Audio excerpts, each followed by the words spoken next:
Hey guys, Ben Demeter here, and today we're going to be reacting to Internet Historian's newest story mode video about Fallout 4. Now, why am I doing this? Well, if you've been a watcher of my videos, especially my reaction videos, you probably already know the answer, but just in case, this is why I'm reacting to this video in particular, and that's because I sort of made a promise to myself that the only time I would react to a story mode video is when I actually have something to add, something to contribute, and usually that's if story mode, if a story mode video was made on Fallout, Dragon Age, stuff like that, Mortal Kombat maybe, stuff like that. So I was hoping that, I mean, it was a long shot anyways, because I thought to myself, like, even the shortest Fallout game, like Fallout 3, Fallout 1, even they take like somewhere between 20 to 50 hours to beat. So how do you condense that into one video? And the answer turned out to be you split them up. So this video is titled Intro, meaning that I don't know if this is the intro to the whole video series, or is it just going to cover the intro of Fallout 4? So from the pre-war stuff to what? To Sanctuary? Arriving at Sanctuary after exiting Vault 111? I don't know. But anyway, so we're here now. We're reacting to Fallout 4 story mode, Fallout 4 Expleened, and hopefully this means we might get Fallout New Vegas Expleened, Fallout 2 Expleened, Fallout 1 Explained maybe in the future, but for now we should be happy with what we have, and that is Fallout 4. So oops. Without further ado, I just clicked the thing and then it started. Okay. Anyways, without further ado, let's watch this GamerSub sponsored video. Here we go. By GamerSubs and this brand new cup. Stop drinking. Start again. By GamerSubs and this. What happened to the rest of the? Okay, hold on. Brought to you by GamerSubs and this brand new cup. Stop drinking out of your hands. They got a cup for that now. Bethesda Game Studio presents Fallout 4. Now, Mr. B, except for Oblivion, I haven't played the other 3 Fallout games. Okay. Just move on. I know it's a joke. Let's move on. So what's going on here? What's the world? Well, Mr. Z, it all starts here. The year is 2077. The future? Correct. Yeah, the Well- future. That can't be correct. Sure. Look, there's an old-timey boy on a bike, old-style Cadillac, and a... Uh-oh. We got robo butlers. It is the future then. Okay, I'll try to minimize my criticism of Bethesda's portrayal of the pre-war world of Fallout. I'll try to limit my criticism of Bethesda's take on Fallout as a whole, but it's a shame that a lot of newcomers to the Fallout franchise think that this is what the pre-war Fallout world is supposed to look like, because that's how Bethesda thought the pre-war world of Fallout was supposed to look like. And that's a shame. That's a big old shame. Anyways. That's not how I remember the past at all. Essentially, in the Fallout world, everyone focused on nuclear-powered tech instead of silly little computers or whatever. Instead of nuclear weapons, for the most part. So they focus on nuclear energy more than nuclear weapons. And so I guess instead of a nuclear arms race, it was a nuclear powered technology arms race. Or something like that. Smart. You can't feed your family with microchips. Well, We're all living an American dream, Mr. Z. But there's a threat on the horizon. Oh, what? Nuclear the thread? Oh, no, that's from the Acolyte. Never mind. war much? Ever heard of it? How'd they get a guy that big? And that's all the backstory you need. Well, let's play this game. Alright. Yes. Alright, we dip in from white to a steamy bathroom. And there's a man right there. War never changes. Hello. Handsome man within kissing distance, Mr. B. Who's this? This is Nate. Handsome? Okay, sure. He's a U.S. Army veteran, and he's just come back from the Call of Duty. Black Ops 2. Settle down with his little baby son, Sean, Oh. and his beautiful wife, Nora. Oh. Hey, how come we don't play as Nora? No, I mean, why would you want Now that's a handsome face. why do you want to play as Nora? Nate's the army vet, no. Yeah. Nora's a lawyer? Knows a lawyer. Oh. Yeah. Actually, I don't even know if she is a lawyer. She has a Juris Doctor. Does that make you a lawyer?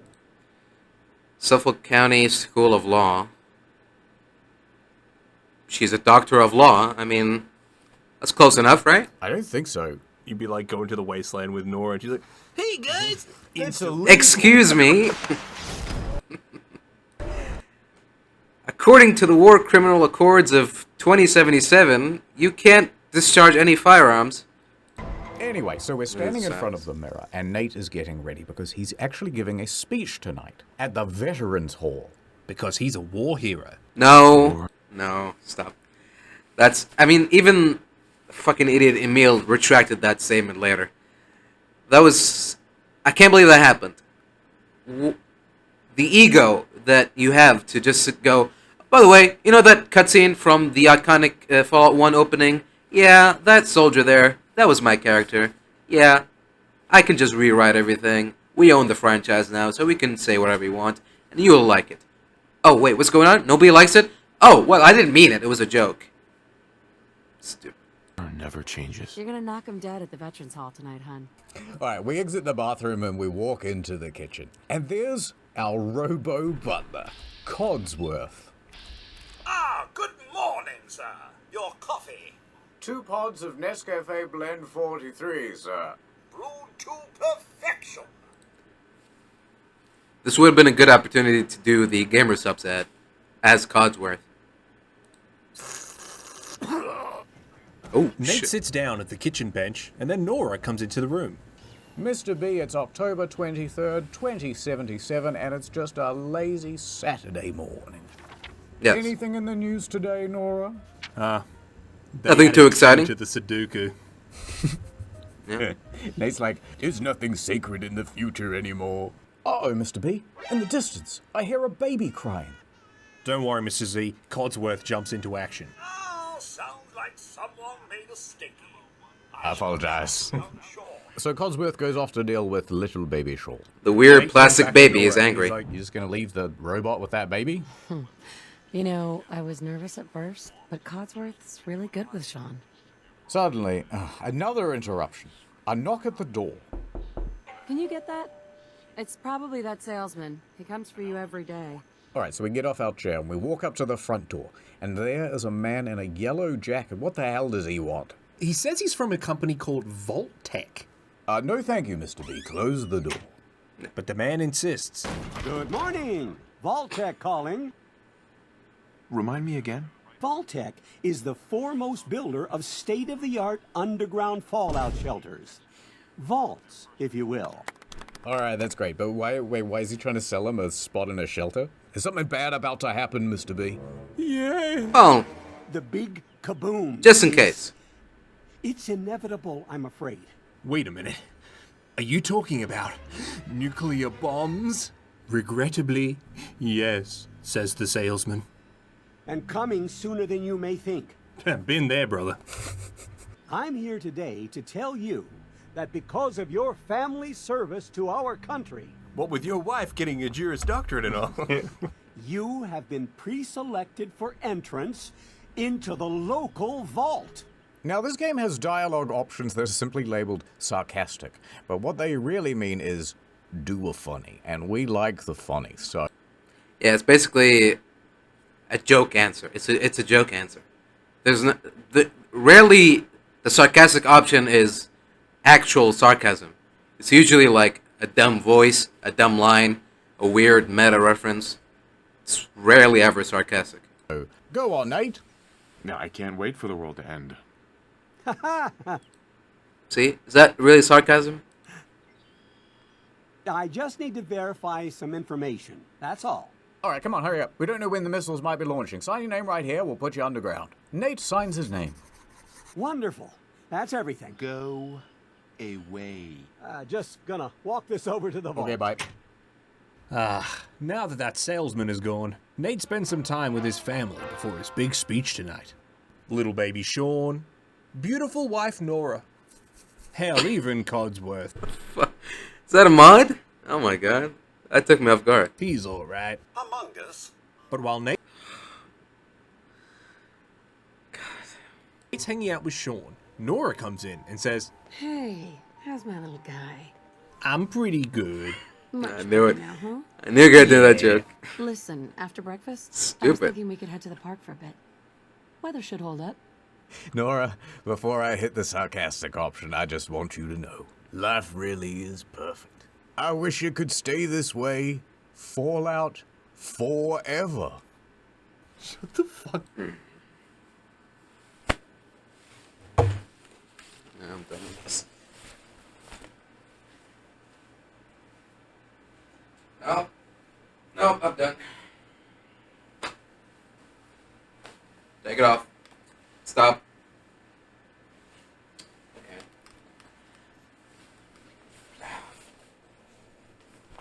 Forgot.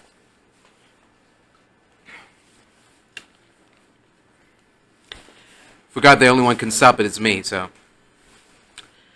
Looks like we're still continuing with this. Fucking hell. God. Sir? Mum? What the? Codsworth suddenly calls out from the other room. You should come and see this. Codsworth, what's wrong? So we run into the living room, and there on the television, a news broadcast. Exclusive tells us offers. that something bad is happening. Yes, followed by flashes, blinding flashes, sounds of explosions, confirmed reports of nuclear detonations in New York and Pennsylvania. My God. Nukes have been dropped in New York and Pennsylvania. And many more bombs are on their way. America will be destroyed. This And not just America, Mr. Z. American dream has just turned into an American nightmare. Good one, Mr. B. I'm waking up. Oh, it's all kicking What? off. Nora's holding little baby Sean, and she says, Quick, honey, we gotta get to that vault that the Vault Tech guy was talking about. Come on. I've got Sean. The vault that we just signed. So they That go we just rushing signed up the for? door. Fantastic. This is the suburb of What are the Sunbury odds? Hills. We're gonna miss it. We run past a cute lesbian couple. They look frightened, but Lebanese, you mean? Nate knows exactly what to say to put them at ease. War. War never changes. In the year 1945, my great-great-grandfather, serving in the... Nate, Anyway, we've the got bombs are to about to the drop. vault. So, Thank we go you. running to safety. We reach a guard and he's holding a checklist. We need to get in. We're on the list. Infant, adult male, That's me. adult female. Yes, Infant. Yes, adult male. Okay, go ahead. Thank you. right, we're in the final stretch now, Mr. Z. We run up a path to a big circular platform. This is the elevator to Vault 111. Send it down now! All right, that's it. Send it down. Almost there. We're gonna be okay. They might just make it. I love you. But, oh, no. The nukes go off in the distance. They've dropped. And they're dead. Bombs have dropped, Mr. And It's the end of the dead. world. Dead. And dead. Gone. Nope. Dead. B. Still alive. Fade to black. How did that happen? Ad time? That was a very harrowing segment, Mr. B. I mean, can you believe it? The world, America, Oh. has fallen. Is that real? I've never noticed that detail. We are gonna I don't know how I could have done that, but if that's true, that's credit to Bethesda. That's good attention to We make- detail. If that's true. make fun of this game. But I don't care what the Fallout 3 and New Vegas haters say. This game is great. Yeah, okay, let me clarify. The game is fun to play. The game's story is complete nuclear trash. Nuclear waste. The game is fun to play.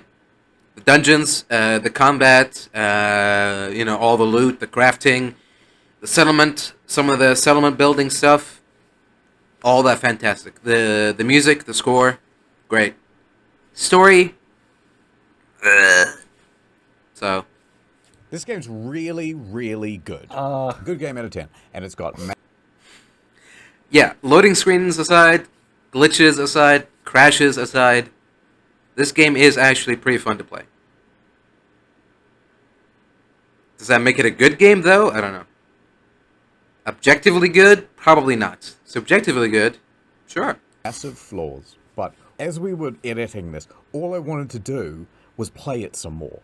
And you know what? It's testament to how far video games have come with the thousands of hours of manpower that were put into this that we can. Sure, yeah. It is pretty addictive. Every time I would start a session, it never goes below an hour. I usually have to do the next thing. I spend like 30 minutes, sometimes an hour and a half, in one of my settlements, building things, crafting things, talking to people. So yeah, on that front, again, does addictive equal good? Undecided. Sit back and nitpick the whole thing. It's the height of decadence. It is like Is it nitpicking if it's true? wiping one's ass with velvet. I think that's really beautiful, Mr. Z. I don't agree with you. I don't think this game's that good, but can we just chuck up on screen my 392 hours? And Let me open up Steam. My Steam count is okay. I've got 80 hours on Steam, but I also have the game on Xbox One and PS4. So if I combine, I think if I combine all three platforms together, I think I have around somewhere between 300 to 400 hours of playtime, definitely, across multiple characters. Fallout 4.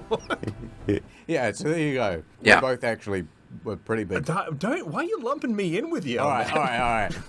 This news broadcast, Yes.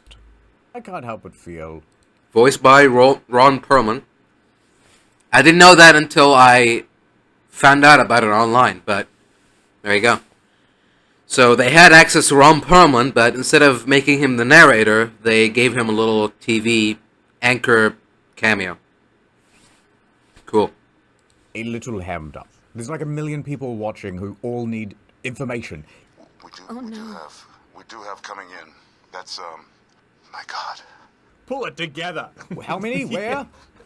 Well, during a time of emergency, it's like you got one job. How about take shelter?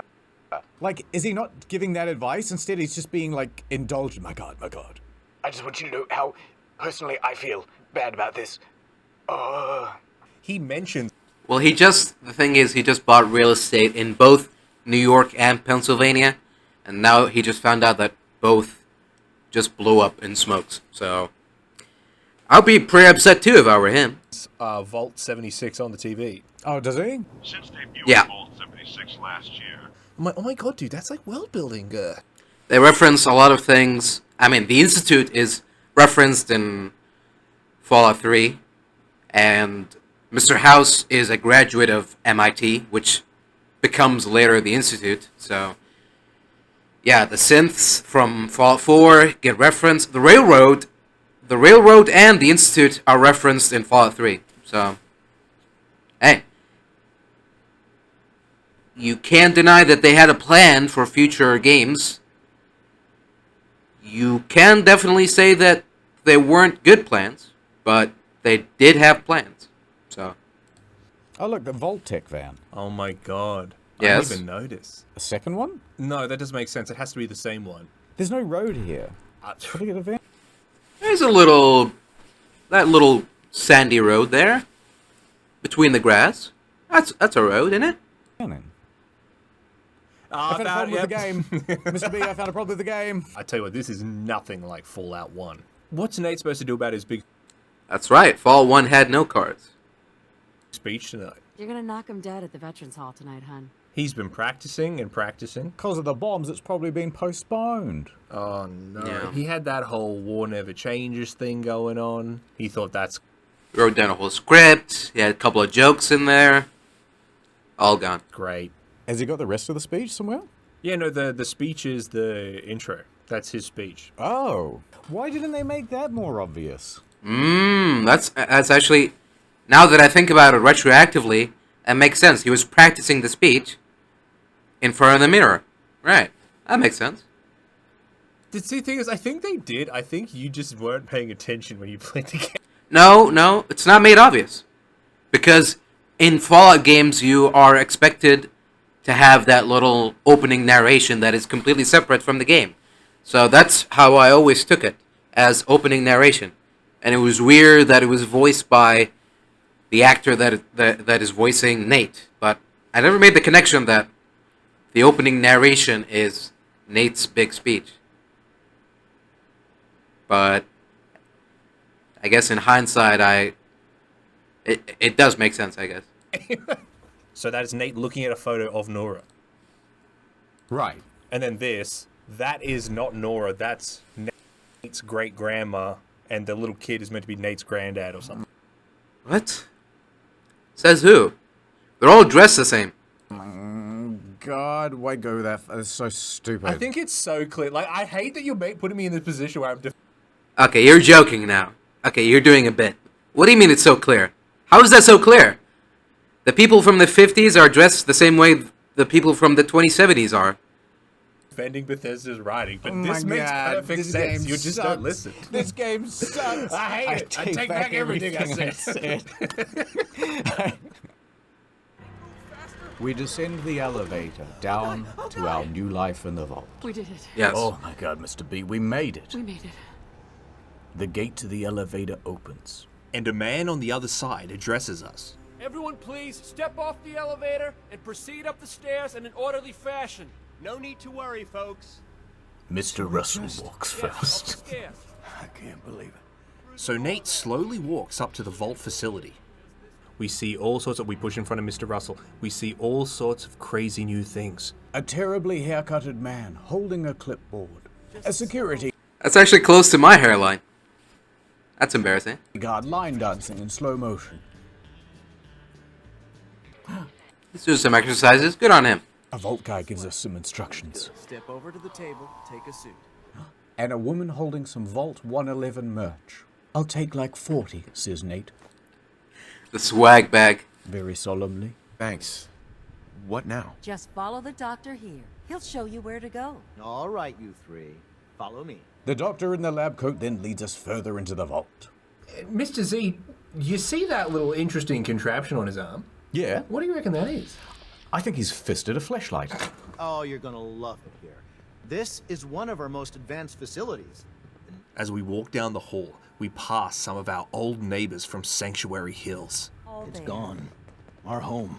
Where's Just where are the Lebanese at? the way they stand off to the side. Our hope, everything is gone. Yes, Mr. Exposition, you have my condolences. Anyway, eventually we reach a big room, and in there are a bunch of human-sized pods stacked against the walls. What the hell are these? Now the Vault-Tec doctor turns around. He says, "All right, folks, you guys got any questions?" Oh yeah, I've got a whole bunch. What do these pods do? Yeah, look, I wouldn't worry about that, man. Just step in here and put your vault suit on. Just get naked in front of everybody? Just relax. Makes sense. So we put on our vault suit and we climb inside the pod. And we are locked in. The pod will decontaminate and depressurize you before we head deeper in the vault. I love how it takes them like half a second to put the vault suit on. 1 minute it's not there, the next minute it's right there. There's no zipping up sounds, nothing. Well, this seems great, Mr. B. Yeah, I'm just glad Mr. Russell's safe. Time for a whole new life.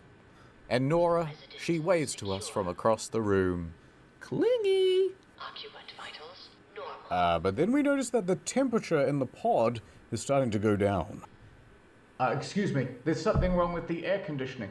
And the glass is frosting over. Hello? The air conditioner problem is becoming more severe. 3. Nate is being frozen I think you guys put me in the meat refrigerator. like a damn popsicle. And we fade to white. Nobody asked a question. Not one of them. Just hop in this big... Well, I mean, it's Vault-Tec.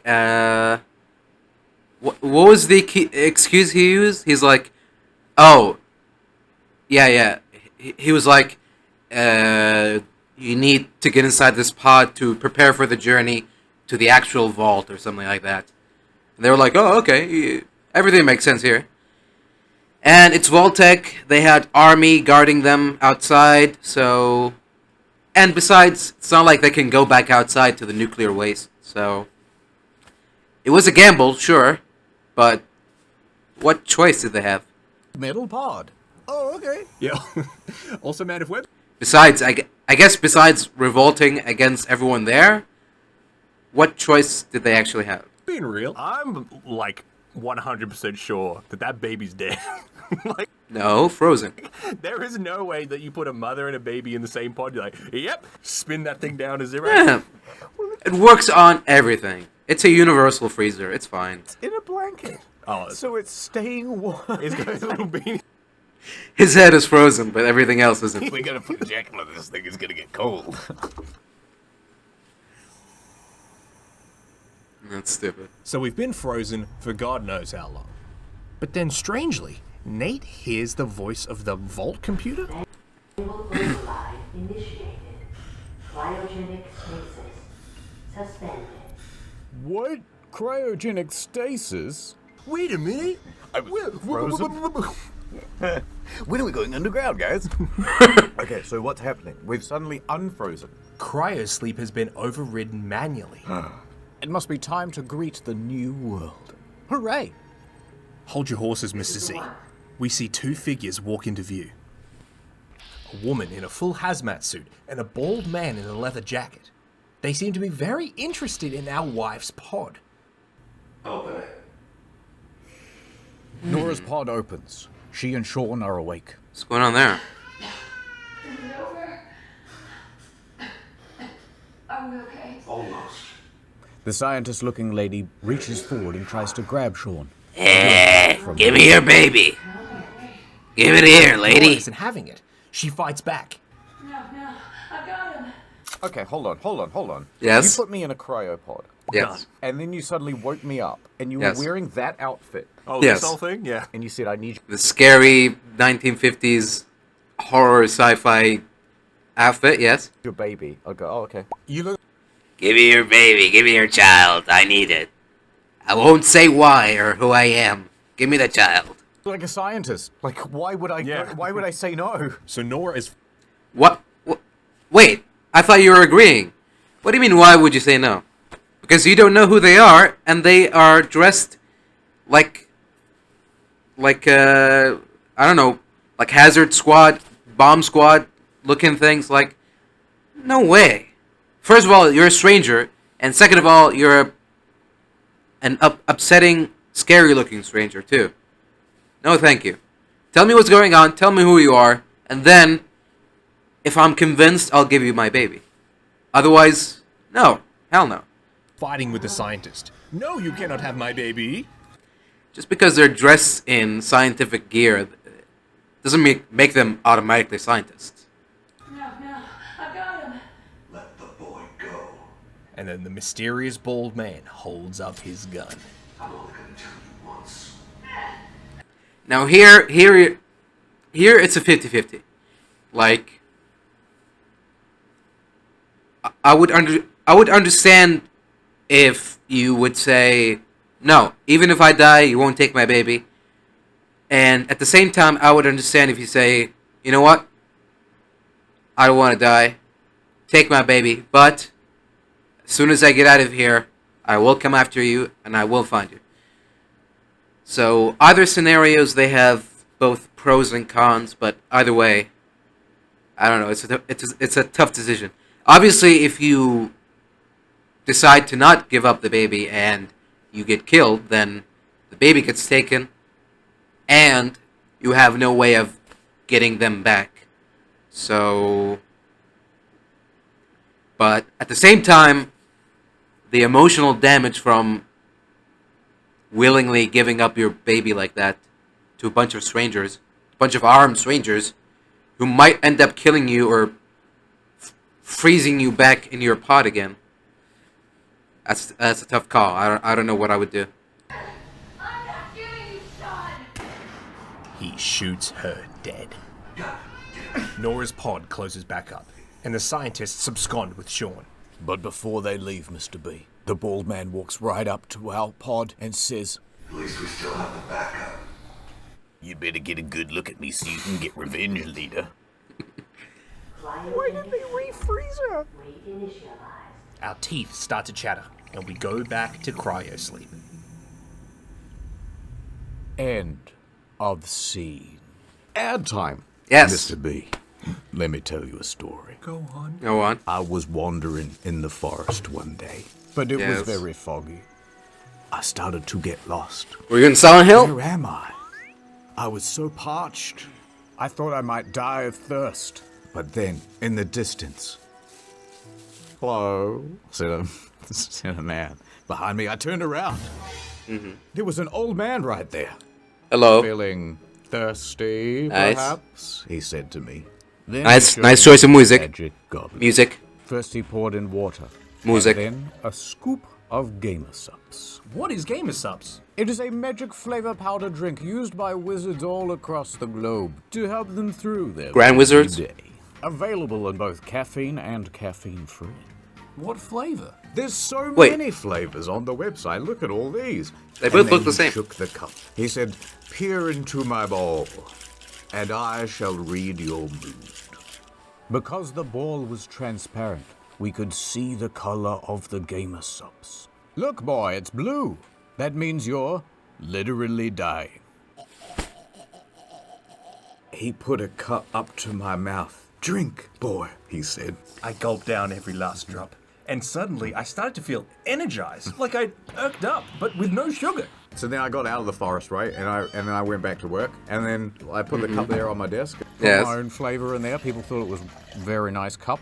Conversation piece. And then they see, "Oh, he's in a yellow kind of mood." That means about to shit your pants. That's right, Mr. B. You can call me a king because I'm always crowning.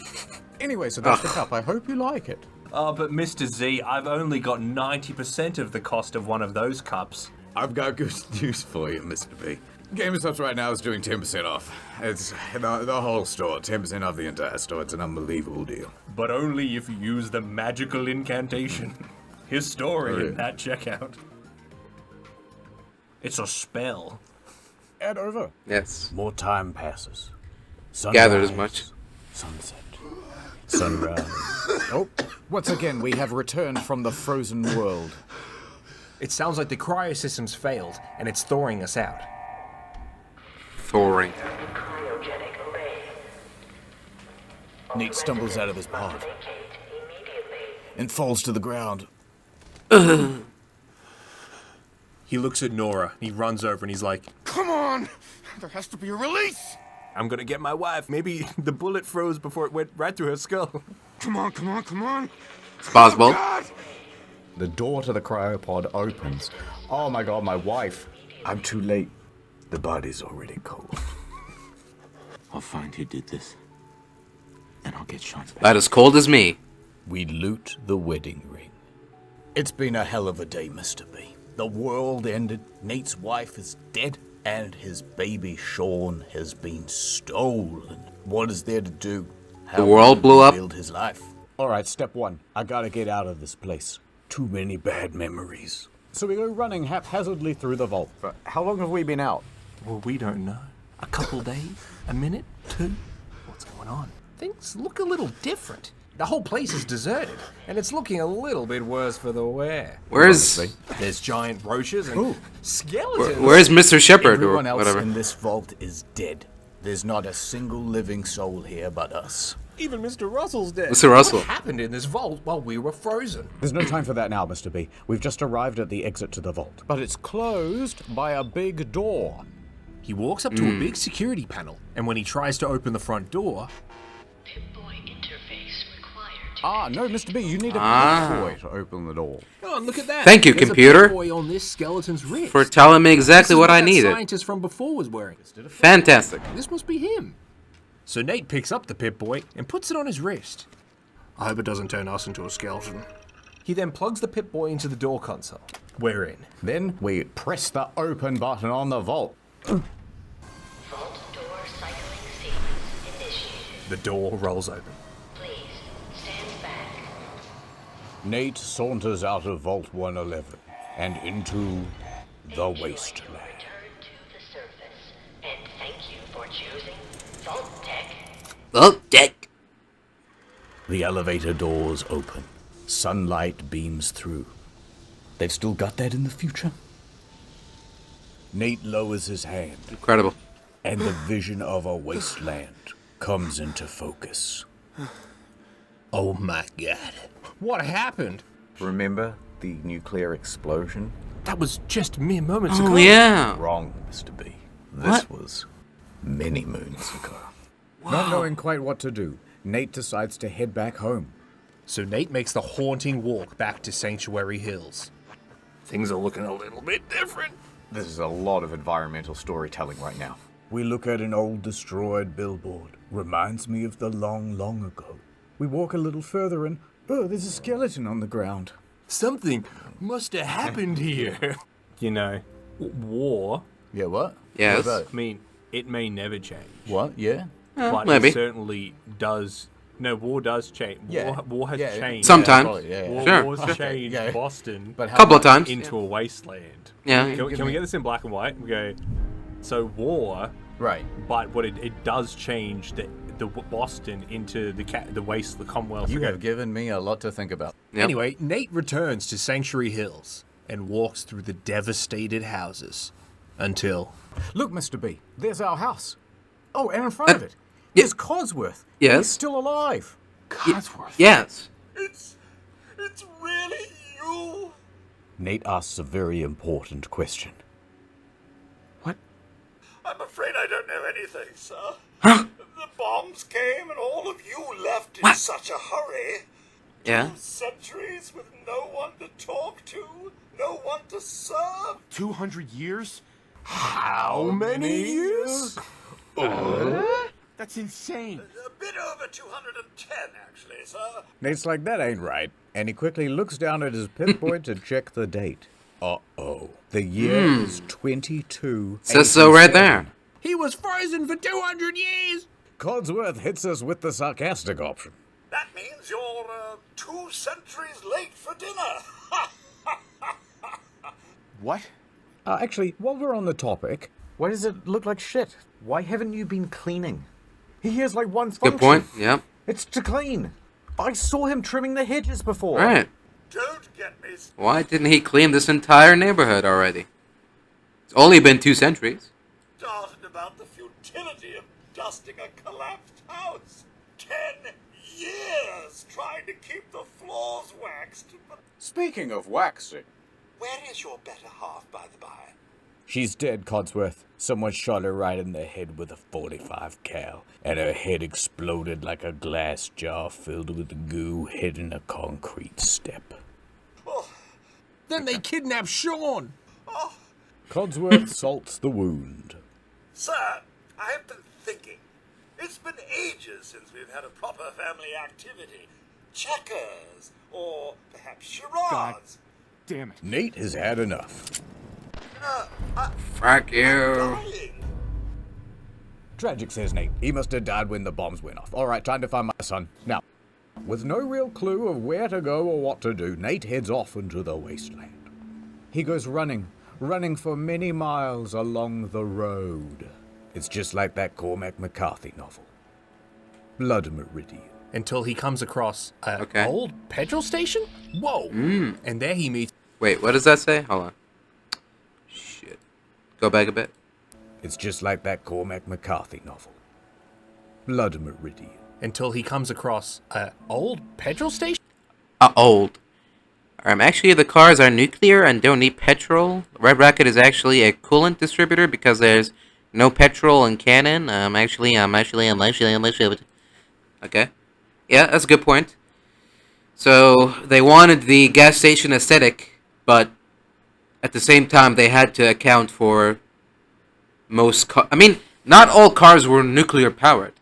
Nuclear powered cars were, like, very, very expensive. So, not everyone could afford them. Whoa! And there he meets... But at the same time, not everyone could also afford gas because that was also getting very pricey. So meets a new hairy four-legged friend Oh, I've only got 2 legs, Mr. B. No, Mr. Z, this is a dog called Dog Meat, and he's gonna be our new friend. Nate asks if he's seen Sean at all. Give me Sean! Now! Alas, this shepherd hound only speaks German. Ihr Sohn ist 60 Jahre alt und leitet das Institut. Okay then. Okay then. Stick together. Dogmeat leads us even further down the road. Has Sean been through here? Nate Sean Bean? keeps an eye out for tiny baby footprints. Now, eventually, after many more miles, Nate stumbles Miles? upon a town called Concord. It looks Yes. as though this would have been a very nice place to live once. Some shopping downtown, except it's full of raiders now. That's right, Mr. Z, raiders in Concord. And they're all heading to the big building at the center of town, the Museum of Freedom. So we fight our way there. How will this get his son back? We don't know. Have you seen my son? No. Okay, goodbye. Have you seen my son? The baby Sean? Goodbye. Ah, damn it. Should have asked him some questions. Missed it by the What was he going to say when I said... Yeah. As we get closer to the building, suddenly we hear a man on a balcony calling out for help. Hey, up here, on the balcony. I've got a group of settlers inside. The raiders are almost through the door. Help us, please! So Nate reloads and heads inside the Museum of Freedom. He's blasting people with his laser musket. Yep. He's pistol whipping strangers. Eventually, on the top floor, there he finds some non-hostile NPCs. A man in a cool white duster jacket and a cowboy hat walks up. The man who was yelling from the balcony. This is Preston Garvey. Preston Garvey, Commonwealth Minutemen. Minutemen? What the heck is the Minutemen? Asks Nate. We're like the Boy Scouts of the Wasteland. Anyone needs help, we're there for them. Protect the people at a minute's notice. Really? That's amazing news, says Nate. I've got a problem. See, I need someone stole protecting. my son. My son Sean's been kidnapped. He's not even a year old. Very empathetically, Garvey says. That's messed up.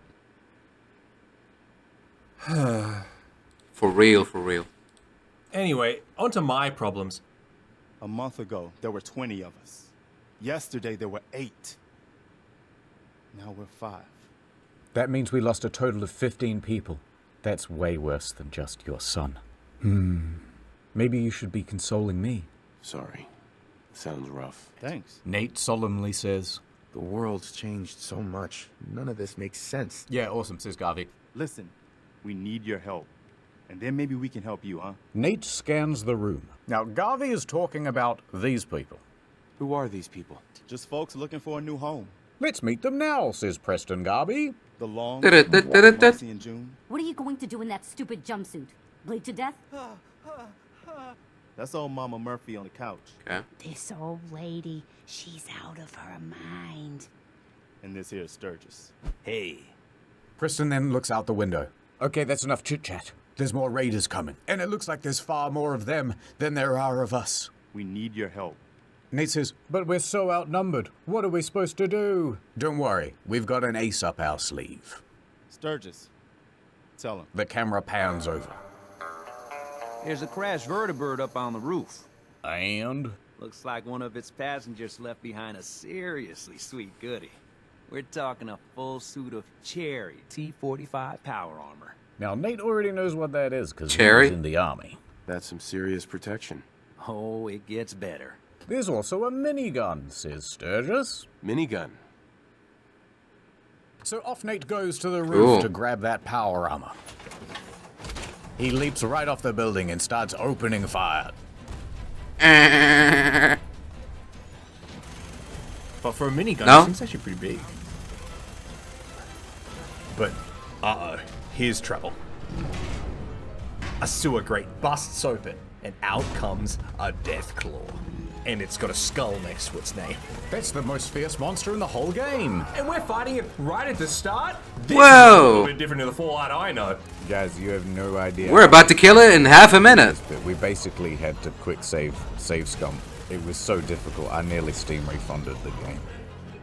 Yeah, you sure about We that? head back inside the building to talk to the Minutemen.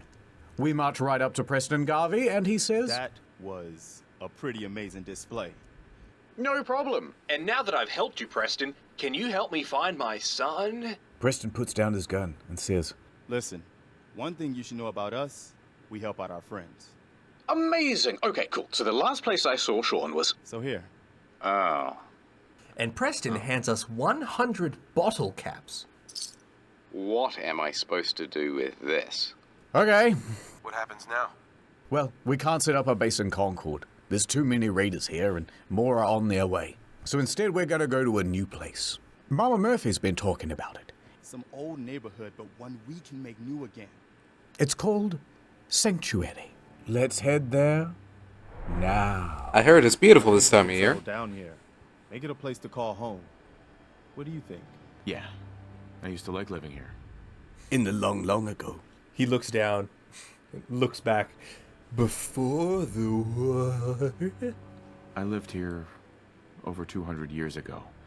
I was frozen or something for most of it. Damn. Anyway, I hope you don't mind, but I've got another favor to ask. Yeah, I fucking mind. I got my own problems. Well, that much is true. Suddenly, Mama Murphy pipes up. We reluctantly turn around to humor what she is about to say. Your son's energy. It's getting more and more armor. Alive. What? Nate does an impression of Frasier. I'm listening. I'm a psychic. I can see the future. Bullshit. You're trying to play me for a fool. Look, kid, I know how I sound. But you gotta trust me. I take a lot of drugs and then I have visions. Okay. That makes The sense. chems. They give old Mama Murphy the sight. Okay. And I know where you should start looking for your son, Nate. Diamond City. She's right, Nate, chimes in Preston. Diamond City's the biggest settlement around here. Surely someone there can help you. That's vague.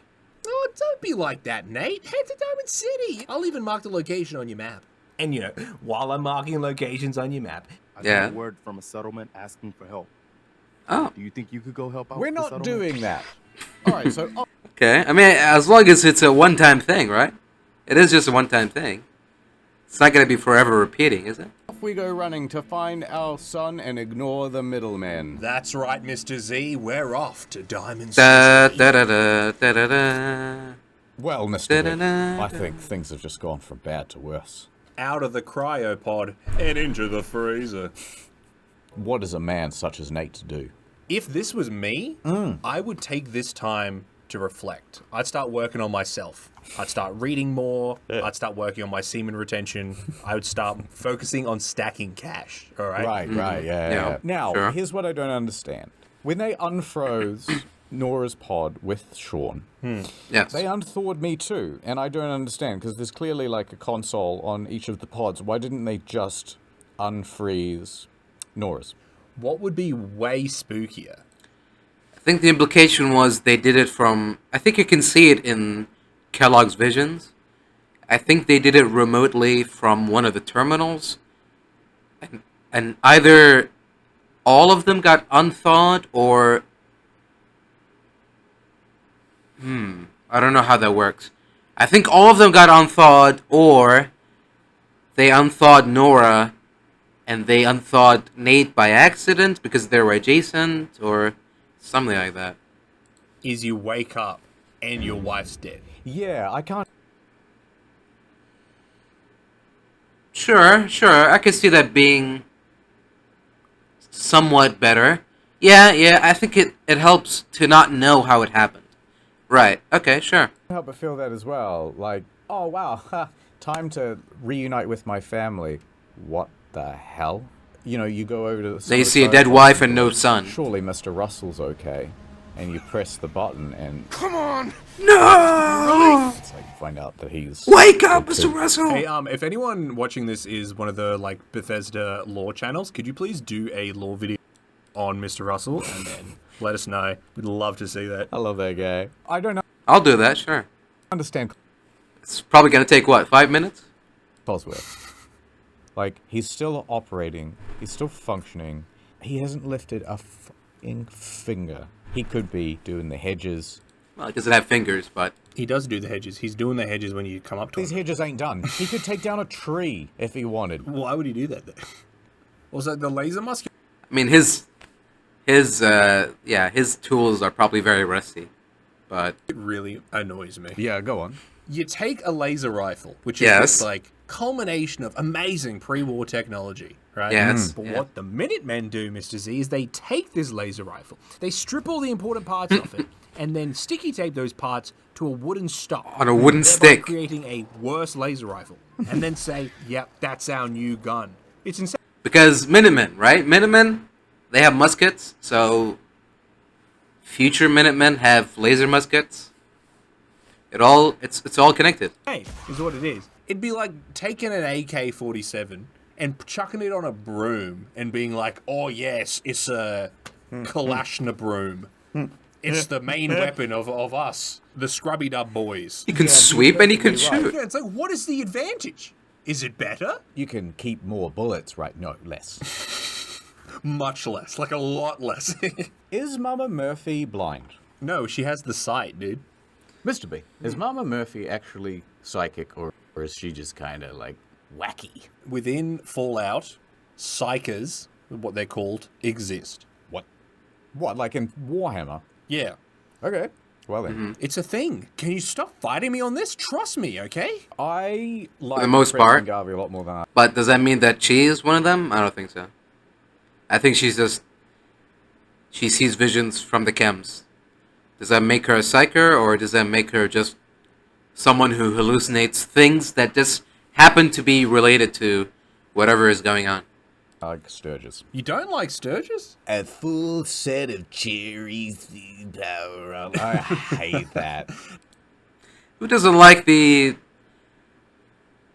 23rd century Elvis cosplayer? Well, I mean, I'm being hypocritical there because I do love the Kings from Fallout New Vegas. But at the same time, Sturgis, I think he's on a different level. Well, off we go. He's not exactly a bad character, he's just, you know. Into the wasteland. We're going to go to Diamond City, and we're going to find our son, goddammit. We got to make that speech. I think it's a little too late for that. But... Nate runs all the way from Sanctuary to Diamond City. Wow, there really? It is. The Big Sticky. In one day, huh? This Fenway Park, the baseball stadium. From Boston? Yeah, they've taken the old stadium and turned it into a settlement. This is Nate no approaches city. The front gate. He sees a lady in a red leather coat. Oh, and who's this beautiful creature? That's Piper.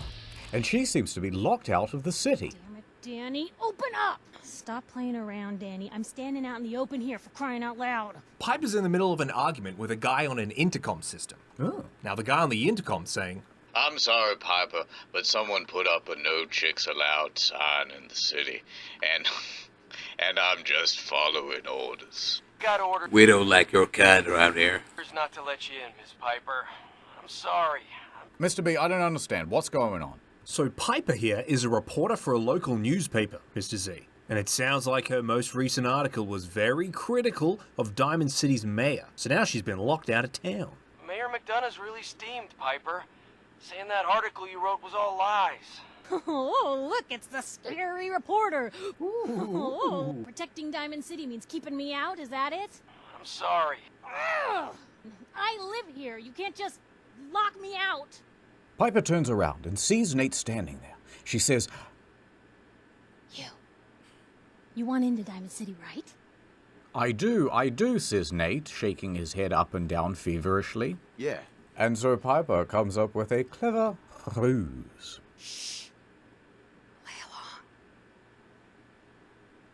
What's that? You said you're a traitor up from Quincy? Play along with what? What are you talking? I'm not from Quincy. Have you seen Ah. my son? Just hear from my son, lady. Supplies to keep the general store stocked for a whole month? And you've got Gamer Sups in both caffeine and caffeine-free? So she turns back to the intercom and says, everyone's going to starve and die from lack of supplies. I guess that's the security guard's fault. Jeez, all right. All right, hold on, I'll let you in. Just shut up. Give me a minute. Better head inside quick before old Danny catches on to the bluff. The big green gate to the city opens up. It worked.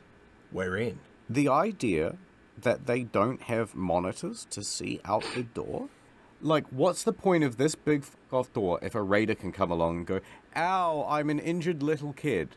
Open the door." Let's go. Nate follows Piper.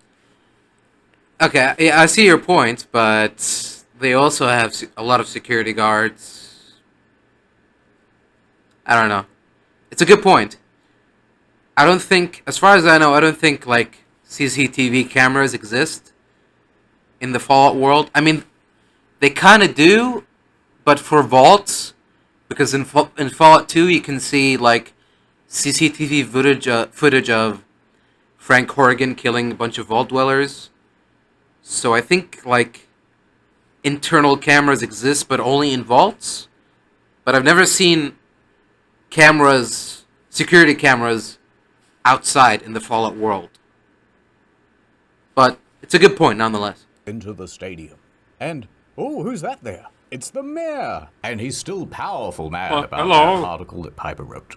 You devious, rabble-rousing slanderer. The level of dishonesty in that paper of yours. I'll have that printer scrapped for parts. Ooh, that a statement, Mr. McDonough? Tyrant mayor shuts down the press. Nate tries to cut through the crap. What are you two arguing about, anyway? The mayor says, Piper here accused me in her paper of working for the Institute, which I'm not. You are so. Nuh-uh. I don't know what the Institute is. Oh, I didn't mean to bring you into this argument, good sir. The mayor welcomes you to Diamond City. I'm the mayor. Welcome to the great green jewel of the Commonwealth. Safe, happy, a fine place to come. I'm the mayor. Anyway, the mayor turns back to I'm the Piper mayor, and says, after all. From now on, consider you and that little sister of yours on notice. Yeah, keep talking, McDonough. That's all you're good for. So the mayor's walked away and we're left alone with Piper. A big Diamond City welcome from the mayor. Look, I gotta go get settled in, but, stop by my office later. I have an idea for an article you'd be perfect for. Do you think that I give a shit about some local newspaper? Where's my son? So we leave that conversation and walk on through to Diamond City proper. Biggest settlement in Boston. Wow. You think I'd stop and waste 50 to 100 hours of my life doing random menial tasks all across the wasteland before I go rescue my son? What kind of person do you think I am? We see camper vans on massive bollards, run-down shacks made of corrugated iron. Ah, this is Public Occurrences, the newspaper that Piper owns. And this street urchin on a literal soapbox is Piper's sister, Nat. Piper, you're back. Hey, kiddo. How are the paper sales? Well, the presses are getting overloaded. That motor is going to go soon if we don't replace it. Whatever, kid, says Piper. I gotta head into the office. Piper walks away. Nat then turns to us and says, Free paper to newcomers. A free paper? Nate takes some time to be sarcastic at this kid. A free paper? Sounds like quality. No, go on, Nate. You might like this paper. It's all about the Institute. The Institute? You ain't heard of the Institute, mister? No, sounds dumb. The Institute takes people. They snatch people up in the night, and no one hears from them again. Okay, kid, that's a cute story. Whatever. Serious. Get out of my way, kid. I got busy things to do. So we head into Public Occurrences, Piper's journalist agency. I thought you didn't have time to do interviews. She greets us at the door. I'm glad you dropped by. Let me just cut to the chase, says Piper. So here's the deal. I want an interview. Your life story in print. Nate says, yeah, maybe. What will you do for me?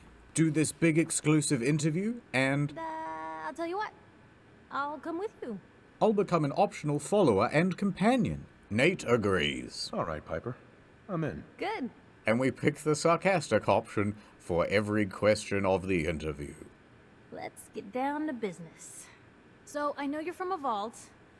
How would you describe your time on the inside?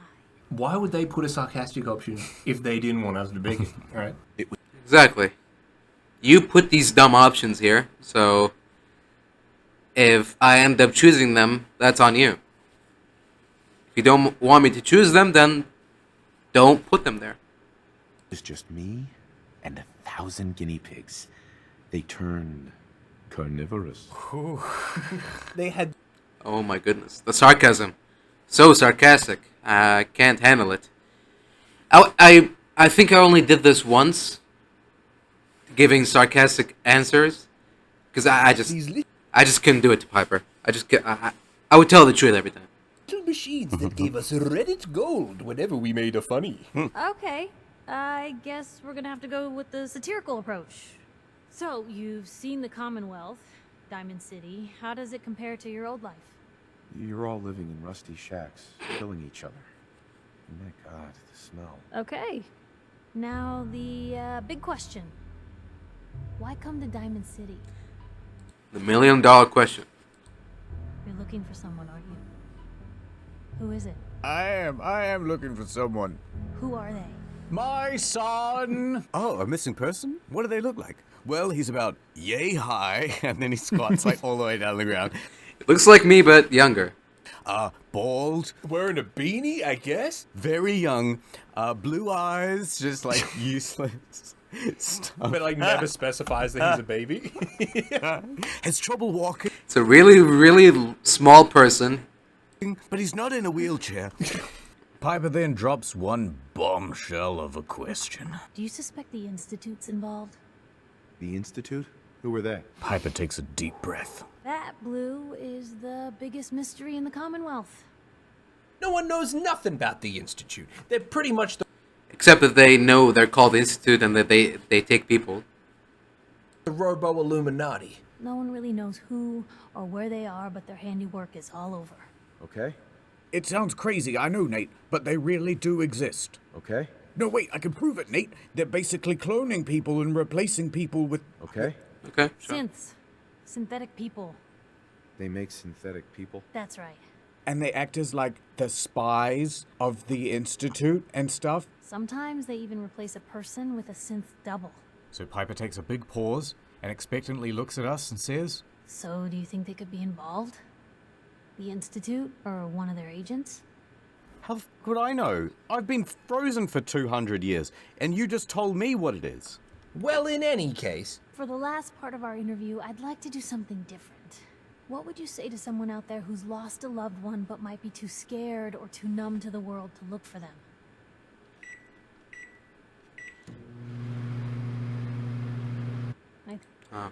Inspiring stuff, huh? I think my readers can relate to that. That's everything. It's gonna take some time to put this all together. She didn't take a single fucking note. She's not recording anything. It's all in here, But man. she's even got the little ticket that says press. Nate just presses it. Doesn't do anything. Whenever I do it, it just makes him mad.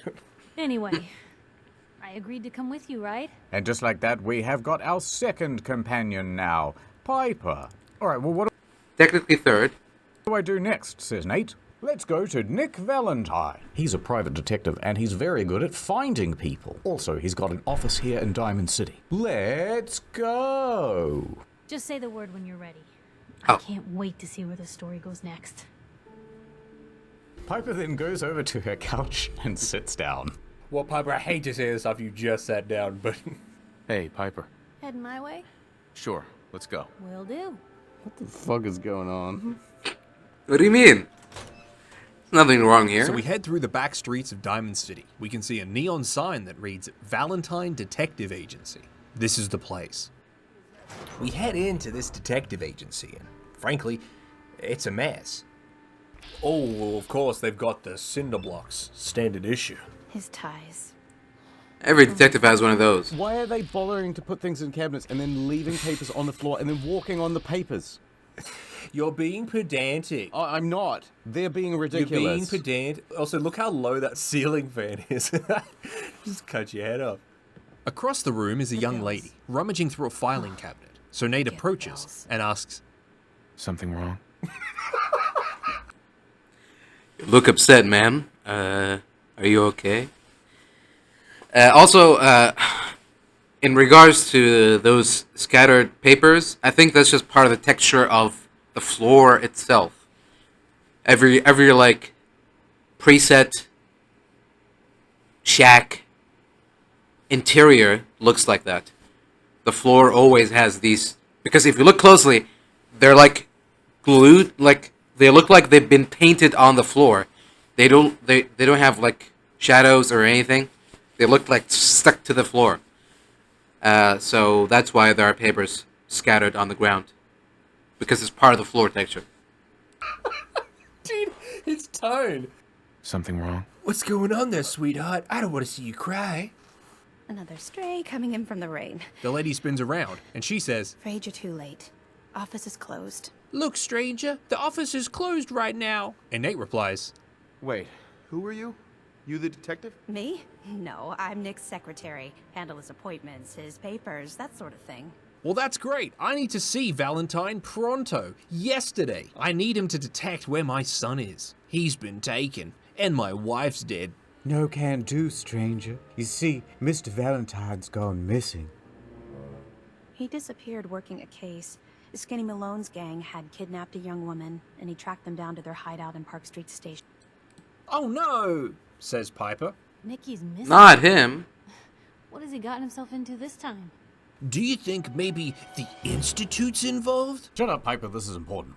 Who's this Skinny Malone character? Ellie replies, I don't know much about him, but... All I know is he's a dangerous gangster, and he's apparently kidnapped a young woman. Her parents are worried sick. Mr. Valentine went looking for him, and ever since then, I ain't seen him. I think he's in a terrible way. Nate says, well, I need Valentine's help, lady. Do you have any idea how I could find him? Well, word's going round that he... tracked them down to their hideout in Park Street Station. Scooch over here and I'll... I already said that. There's an old vault down there they use as a base. I told Nick he was walking into a trap, but he just smiled and walked out the door like he always does. Right, so you Classic said that if Nick. I find Valentine, he'll help me find my son. Deal. I'll find him. You have my word. Thank you. Nick should be easy to spot. He's always wearing that old hat and trench coat getup. Please, hurry.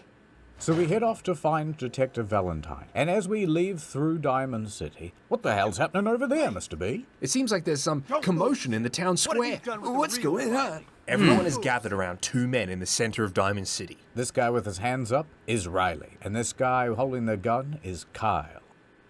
Everyone is gathered around two men What does in that the say? center of Diamond City. This Hold on. guy with his hands up is Riley. Riley's... What? No. Shut up. And this guy holding the gun is Kyle. Kyle says, What have you done with the real Riley? Where's my brother? You're a synth, my own brother, a synth. Why, I ought to give you a bullet sandwich. I swear I'm not a synth. Don't shoot, for God's sakes, we're family. Wait, what's happening? Synths? Like from the Institute? Like from Piper's newspaper? It seems, Mr. Z, this guy thinks his brother has been switched with a fake synth double. A Diamond City guard yells out. Put the gun down now. He's a synth. He'll kill us all. And right before this Kyle customer pulls the trigger, the guard shoots him dead. No! His head explodes like a pomegranate with high KO. blood pressure. Okay, show's over. There are no synths in Diamond City. Hear me? Nate rushes over to Riley. What happened? He pulled a gun on me. My own brother. My brother thought I was replaced by a synth.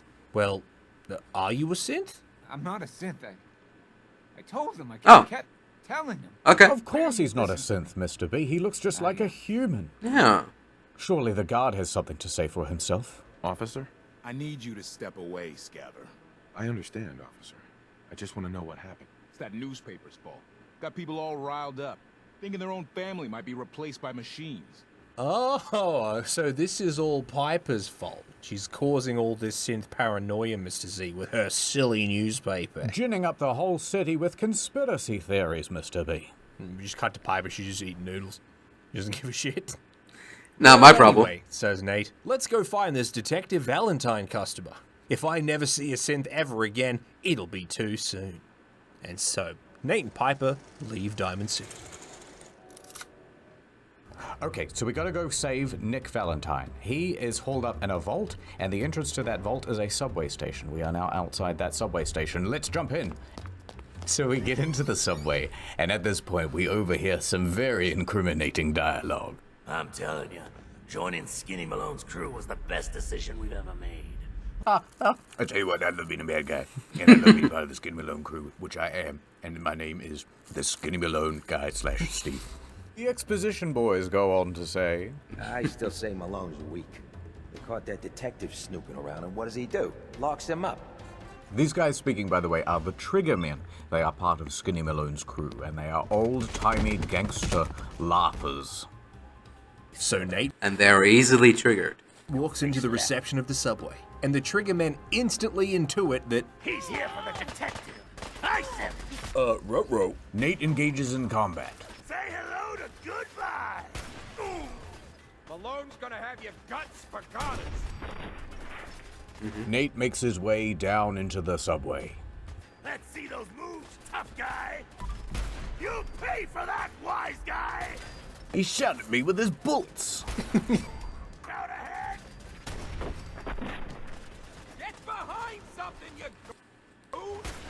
Well, fee-fi-fo-fuck. What? We kill all of Skinny Malone's men in the subway, and we arrive at Vault 114. This is where Mr. Valentine should be being held hostage. So we use our Pip-Boy to open the door.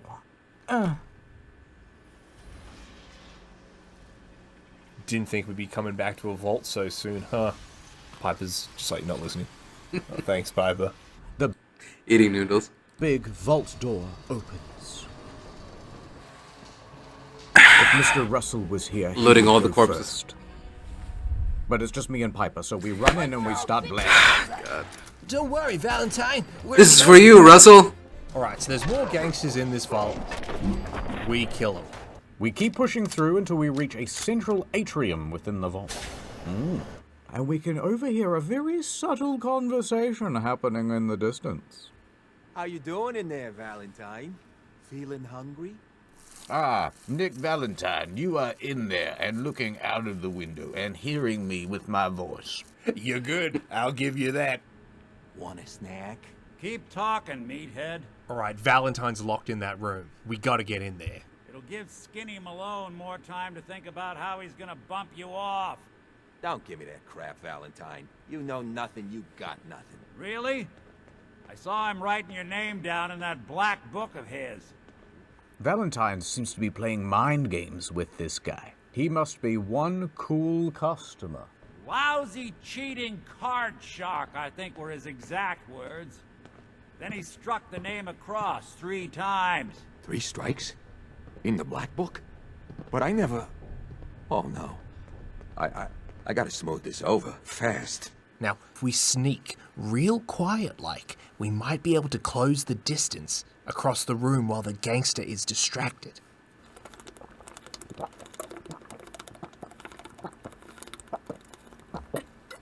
you drinking right now? No. Alright, we snuck across the room. So the bad guy comes running out the door as we're climbing the stairs and he says, Who's there? No, leave me alone. Right, so we walk up to this big round glass window and we can see the silhouette of a man inside. Nate's like, hello? Hello, are you Nick Valentine? Is that you? I need your help, please. I have a son-related problem. But Valentine cuts him off. I don't know who you are, but we got 3 minutes before they realize muscles for brains ain't coming back. Uh-oh, we gotta hurry. Get this door open. Nate's like, hey, how do I get this door open? You gotta hack that terminal to open up this door. Nate heads over and hacks the terminal that opens the door. Yes. I'm in. The door opens. Ah, finally, we see the elusive Detective Valentine. Haha, my knight in shining armor. But Nate's like, whoa. Because have you noticed something a little bit interesting about old Valentine? No, what is it? It's a bit pale. You got a new haircut? Not quite. He looks a little bit, well, synthetic. Whoa, what are you? I'm a detective. Haven't noticed. You know what I meant. All right, kid, you twisted my arm. I'm a synth. A delicious synth. Wait, I thought synths were meant to look like people. Actually, says Piper. there are lots of different types of synths. So Piper barges in and she goes, okay. You think synths all look alike? Okay, so there are 3 different types of synths, right? So there's the first generation, which looks like this. They're kind of They look like robo-skeletons. Then there's the next version, and they look a little more human, but they're not quite human. And then there's Generation 3. Now that's the one that look indistinguishable from people. Then what is Valentine? The discarded prototype. I'm a prototype 2.5 version. Wow, okay, cool. Look, I know the skin and the metal parts ain't comforting, but it's not important right now. What matters is, why are you here to save me? What do you want, Nate? My son, Sean, is missing. Glad to help. But now ain't the time. Let's blow this joint. Then we'll talk. So Nate and the fellas creep, all stealthy-like, back to the entrance of the vault. Stealthy indeed. What was that? Oh! Not making a peep. Every attack more stealthy than the last. A ghost in the fog. Finally, they reach the last room before the entrance. But on the other side of the store, who's waiting for them? None other than Skinny Malone himself.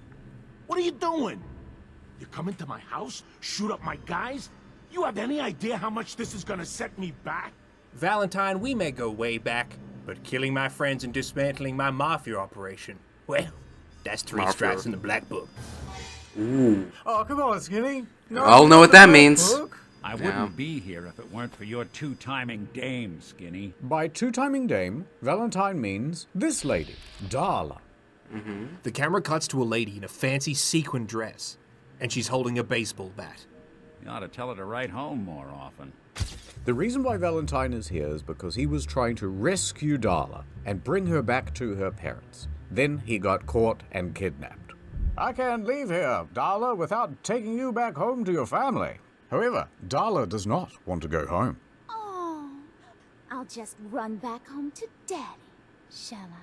Just because you came and told me to? You're not my dad. I don't have to listen to you. They can't control my life anymore. So Valentine, Skinny Malone, and this Darla girl are all just at each other's throats. And Nate's just standing there in the back like, oh my god, just help me find my son. Just want to find my son. Shut up, Darla, says Nate, walking into the shot. Then what's this guy doing here, huh? I'm here to persuade you to go home. I ain't leaving Skinny Malone. I love him. So Nate selects a medium-level difficulty speech check and says, Darla, listen to me. Have you considered... You have a home to go back to. Have you considered that you shouldn't do this? Have you considered that you don't need to do this? Just leave. You don't want to throw your life away with these thugs. You're right. You're right. You're right. How could I have not seen this? Oh my goodness. It's stupid game.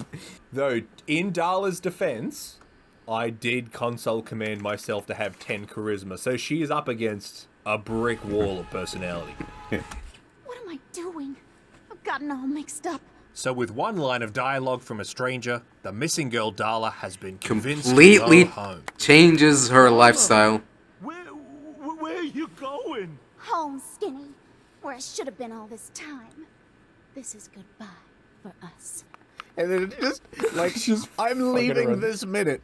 See you later. Skinny is heartbroken and furious. Oh, come on, Nicky. You cost me my men. Now you and your friend cost me my girl? Yeah. Valentine quips back. You always did have bad taste in women. Get out of here! Nate barges in with another charismatic move as he weapon selects the menu. Hey, chill out, baby. Hang loose. Well, so much for Skinny Malone. Nate, Valentine, and Piper book it out of this vault. We better get out of here, fast. If you actually run away immediately, you'll catch up to Darla, and you'll be leaving the vault together. That is, every time I do that, that's so funny. I imagine like Darla going up the ladder to the sewer gate thing, and us behind her like, so, sorry for all the trouble we caused you. We've done it. We've made it out of the subway. And Nick Valentine's mighty thankful that we helped him. He says, Thanks for getting me out. How did you know where to find me, anyway? Your secretary, Ellie. She sent me. She did? I should give her a raise. Good one, Valentine. Now, you mentioned something about your son, Sean, and how he went missing. Give me all the details. That's affirmative, Detective Valentine. But let's talk about it more back at Diamond City. See you in Diamond City. Goodbye. Farewell. And scene ends. What do you think of Piper? She's what I would refer to as bait. Everything about her seems to be like sculpted to make you fall in love with her. Stop by my office later. I don't know what you mean. You'd be perfect for. I found her to be annoying right off the bat. Look, the world is a wasteland. We gotta do what we can to rebuild. And then the thing that you're worried about... I mean, to be fair, the wasteland should have been rebuilt by now, but go on. ...is whether I can talk shit about the mayor in my local newspaper. It seems so trivial. Yeah. It just feels like, alright, now let me just start some fucking gossip. There's like people literally dying of thirst around you. And you're like, I don't like... But, okay, but how can other people know that there are people dying of thirst if they don't read about it? The mayor so much. Tyrant mayor shuts down the press. What's the point of having press there? Because it's not like a raider's going to go, hold on, fellas, just here to report and observe. Also, it's not true. Stop shooting, cease firing. She's got a gun. When she kills people, she yells out, "One more for the obituary!" So what do you think about Valentine? I do like how we only saw his silhouette, so it was kind of a surprise. I didn't expect to see a robot man when I opened. Did you like how no one ever mentions that he's a synth? Everyone talks about him like he's a person, when he's not. In the door. I like Valentine. I think his shtick sort of runs out. Yeah. Because I think they just didn't have enough to do with it. Let's blow this joint. But, conceptually, I think he's great. Yeah, I agree. Well, he's programmed to emulate the real life Nick Valentine. So, he's supposed to be like that. Much better than Piper. I do want to see what's underneath the hat. Darla? I want to see what's underneath his face. You know, you can actually run into her out in the wasteland after this. Really? What a mess I got myself into. Should go back to her parents? Yeah, and you run into her and she just goes, Skitty sucks.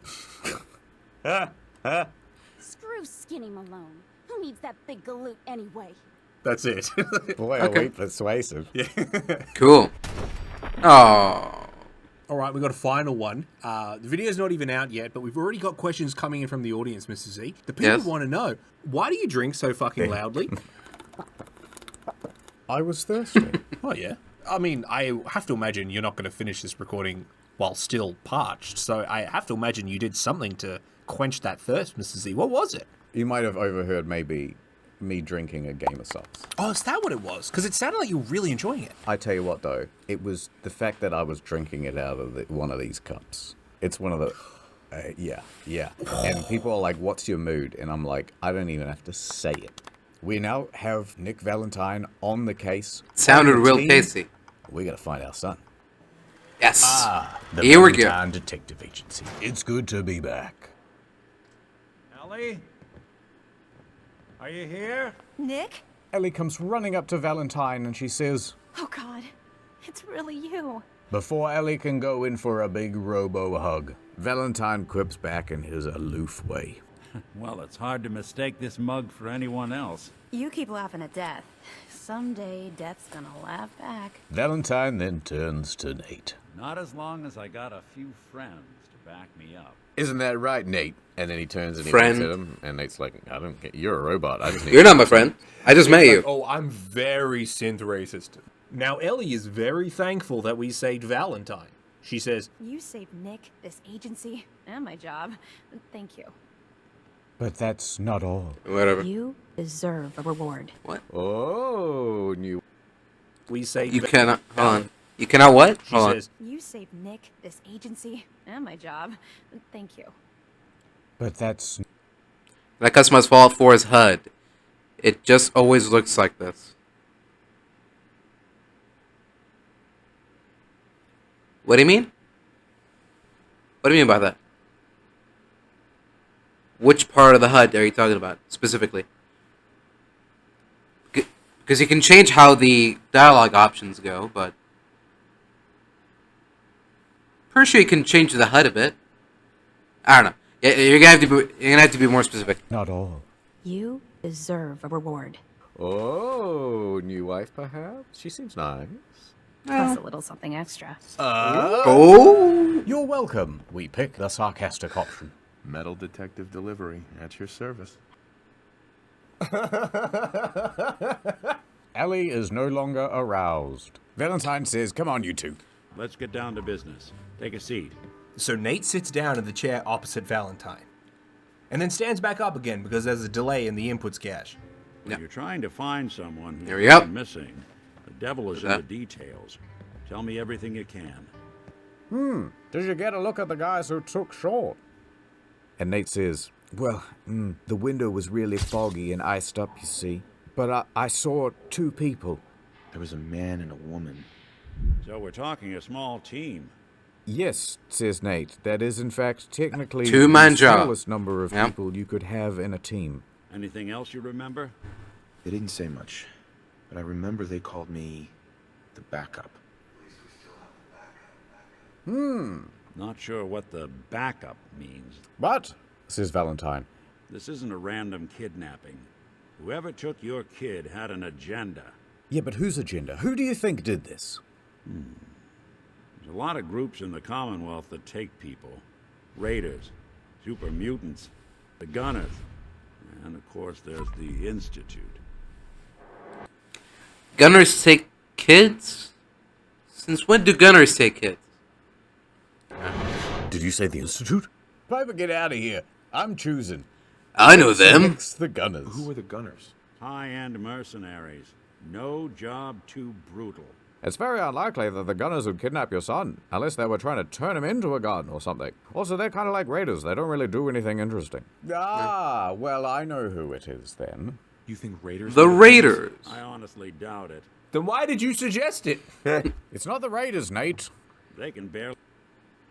They can barely afford to buy themselves a scientific little hazmat suit. Why would you think the Raiders did that, Nate? You're so stupid. Why would you even suggest that? organize themselves, let alone pull off something this complicated. All right, says Nate. Fair Seriously, then. Super mutants. I think we can safely rule them out. If you want to talk sophistication, look no further than super mutants. I think it's the Gunners again. It's the Institute, Nate. Oh. This Institute is responsible? I'm afraid I do, Nate. Something goes wrong, everyone blames them. It couldn't be the Institute. It couldn't be. Fair enough. The Institute is a conspiracy. It's not, Nate. It's real. Nick reveals, for you see. Valentine looks away, ashamed. And I'm a synth myself, a discarded prototype anyway. Nate is shocked upon hearing the revelation. You're a prototype? As far as I know. Never seen any other synth like myself. Well, then surely you know what their plan is, where they are. No one knows what their plan is, or where they are. You don't know anything about them? Really? Although I am a robot from the Institute, they wiped my brain memories. I remember nothing. Really? Some kind of security setting strips or blocks out those memories. Look, I don't care about any... says Nate. I didn't ask about you. Track. I need to find Sean. Let's focus on what you saw. What did these kidnappers look like? Well, I suppose there was one thing, says Nate. Probably doesn't mean anything, but... One of them came right up to me. Pressed his face up against the glass so I could get a real good look at him. And I could see that he had... Bald head. Scar across his left eye. What, says Valentine, while looking at the camera. There's only one of those. Couldn't be. Way too big of a coincidence. Spit it out, says Nate. You didn't hear the name Kellogg at all, did you? Press the sarcastic button, Mr. B. Oh, yeah. I heard their names, their home addresses, and where their diary keys are hidden. Valentine then turns to our new romantic interest. And he says... Ellie, what notes do we have about the Kellogg case? She goes, I don't know, just turns around the clipboard, there's nothing on it. The description matches. Bald head, scar, reputation. I don't know how to write. Mercenary work, but Everything matches up. All of the description. And he had a kid with him, didn't he? And he bought a house here in town, right? You said he lives here? That son of a bitch. Let me at him. What's his address? I'll go kick his ass. Yeah, that's right. The house in the abandoned West Stands. The boy with him was around 10 years old. 10 years old? If Sean's 10 years old now, then how long was I frozen? It could just be another kid, Nate. Either way, it sounds like we're on the right track. Let's you and I take a walk over to Kellogg's last known address. The camera couldn't keep up. Ellie warns us. Security doesn't really go to that part of town, but So it's dangerous, guys. you two should still be careful. I always am. So off we all go to Kellogg's house, the home of a known serial killer. So we're on our way to Kellogg's house, and Valentine reiterates just how dangerous this Kellogg guy is. Everything I dug up about Kellogg before his disappearance was bad news. Quick, clean, thorough. Has no enemies because they're all dead. Nate and Nick skulk over to this Kellogg customer's house to see if they can rustle up any clues. It's an ordinary house in the wastelands. Nothing remarkable. Keep an eye out, will you? See if I can get this open. Valentine begins picking the lock to the door. Aha. We get inside. Success. Oh. Take a look around. Kellogg must have left something behind. Nothing out of the ordinary, though. It's kind of empty. Damn. Nate says it's a dead end. Guess we'll never find Sean now. Nate begins loading his gun. Valentine Guess says, we'll have to give up. Does the geometry of this room not quite make sense? Place seems small to you? It's quite large on the outside, but so much smaller on the inside. It's like a reverse TARDIS. Maybe Yeah, like that's ever been a thing in Fallout games. there's a hidden room or something, says Valentine. So Nate and Valentine begin scanning the room, looking for some sort of hidden button or lever or... bing bing bong, there it is. Under the desk, a big red inconspicuous button. Nate presses There we go. and then a secret room opens up.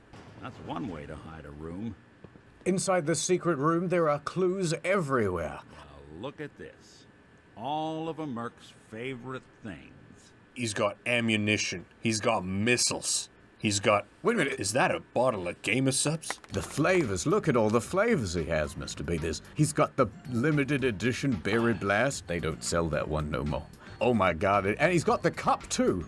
My God, he's got everything. That Kellogg may be a Incredible. son of a bitch, but he's got good taste. Come on, Nate. Let's keep hunting for clues. Gamer's up so good it can travel through time, space, and other realities.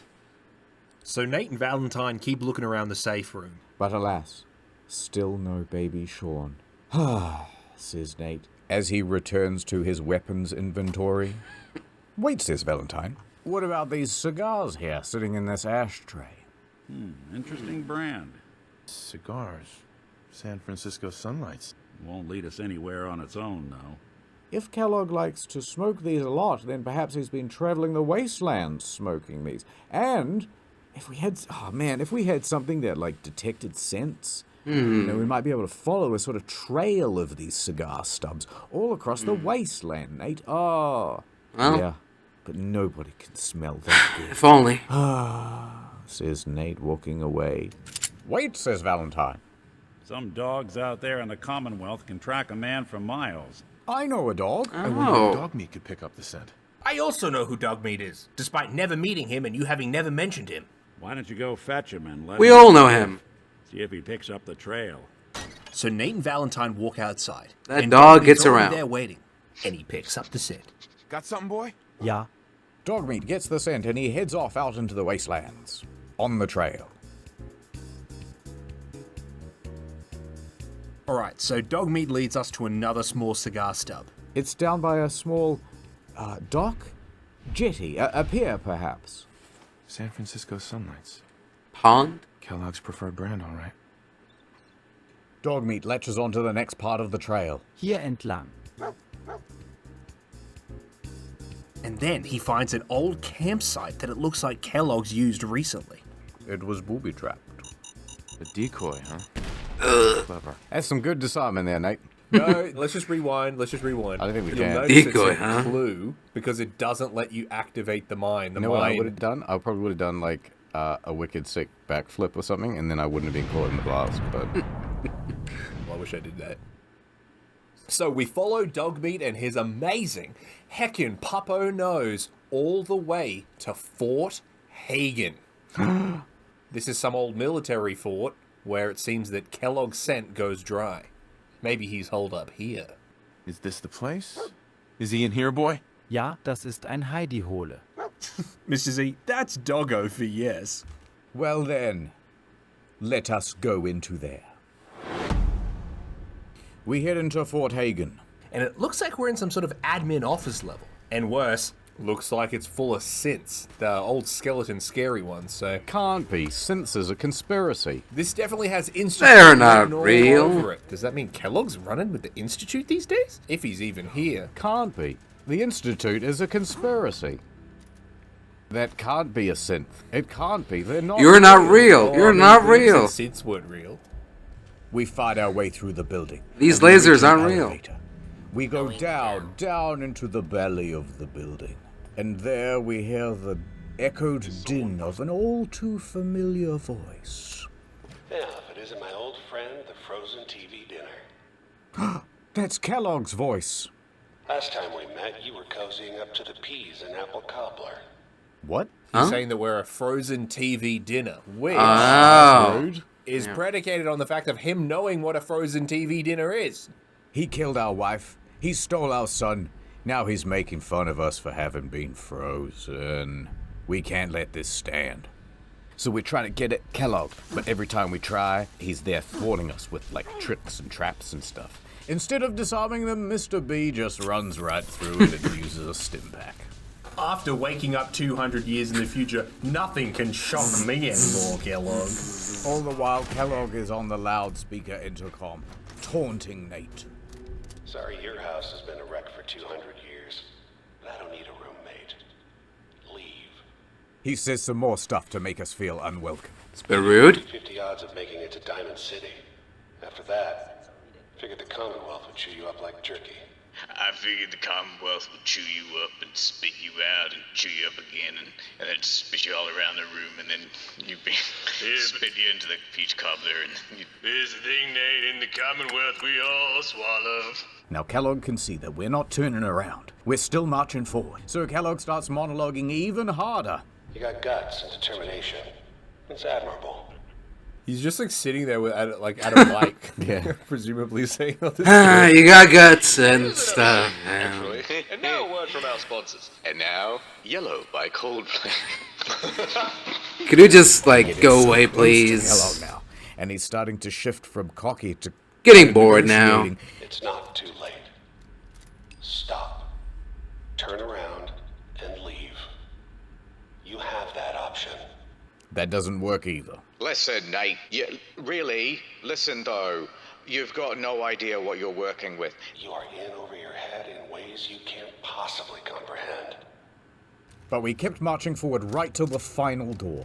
Kellogg is mere meters away. Okay. So Kellogg gives us one last plea. I'm just up ahead. My synths are standing down. Let's talk. The security door opens up and we walk through. We are heading for the denouement, the climax of the story, as we are about to get our vengeance. That was really fun, running all across the wasteland, right? Takes 20 minutes. I like exciting. The bit where we got to the dock. Was it a dock? I'm pretty sure it was a pier, wasn't it? A pontoon, if you will. Something that's always bothered me about Kellogg's house is we're running the tech where we've got secret doors and secret compartments to make the house have a secret little safe room. No one at any point picked up a broom. Yep, television on the floor for no reason, scattered papers. I have to imagine it's because they turned all the brooms into guns. Oh yeah, the cinder blocks? Just leave them on the mezzanine, please. Like, the button's not secret either, it's like just big red button. I like the idea that it's like slightly buzzing as well. It's got that electrical, it's got that like zzz going. What's that sound? It drives me mad. Like, none of it makes any sense. And it's like, the world building. Really? Where's he getting, like, specialized cigars? Is he... San Francisco? San Francisco. Is he going to San Francisco? Can we just chuck that up on the map? See how far San Fran is to Boston? Where else would you find them? They're so far away. Oh my god. I mean... It's so far away. What if the speakers just weren't working? Nate's walking in, and Kellogg's there. He's like, I'm gonna hit him with... Just comes out like... Nate's like, well, this place must be haunted. Huh? What's that? But Who's anyway, that? Mr. Z, Kellogg, he has our son. And so we're about to head in and hopefully avenge our wife and get back our son. I know he's probably like in that room. We're gonna scoop him up. Around the corner somewhere. Feed him straight from our bosom. Yeah. All right, well, let's see how it unfolds. So here we are. We enter a big open room. It's dark. It's poorly lit. But suddenly, a bunch of lights all pop on in order. And behind a computer console walks Kellogg. The man who ruined our life. We walk right up to Kellogg, briskly, so that he knows we're serious. So, here we are. Funny, huh? You murdering, kidnapping Not really. psychopath. Where's Sean? Tell me, Give me my son. Give me Sean. Now. I want my son. Huh? Okay. Fine. Nick Valentine is like, ooh, he's at the edge of his seat. Piper's there, and dog meat, and we're all paying close attention. And then we hard cut to Codsworth dead in a dumpster somewhere. Pal, I'm just a puppet like you. My stage is a little bigger, that's all.